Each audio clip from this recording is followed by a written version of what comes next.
Ito ang mga dapat natin aabangan sa Batang Quiapo mga kapamilya na wag natin papalampasin ang bawat episode ng teleseryeng ito. Nalaman na nga talaga ni Tanggol na itong si Rigor, inuuwi niya pala itong si Lina na makarot sa bahay nila na parang bastos na walang respeto kay Matias.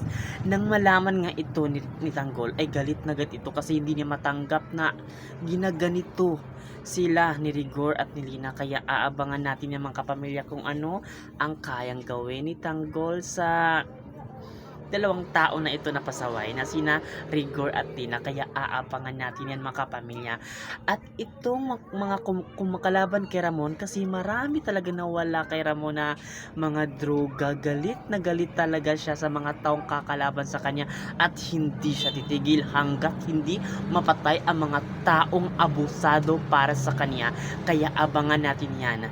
Hanggang kailan kaya maitatago ni David ang katotohanan tungkol sa kanyang pagkatao na hindi siya anak ni Ramon, anak siya ni Rigor. Nagpapanggap lang ito na anak ni Ramon para makuha ang yaman na sana ay kay Tanggol. Kaya mga kapamilya, abangan natin ito Batang Quiapo araw-araw kasi paganda na talaga ang pangyari ng bawat episode ng teleseryeng ito na tiyak na hindi nyo kayang palampasin ang teleseryeng ito, kaya abang-abang na sa teleseryeng ito.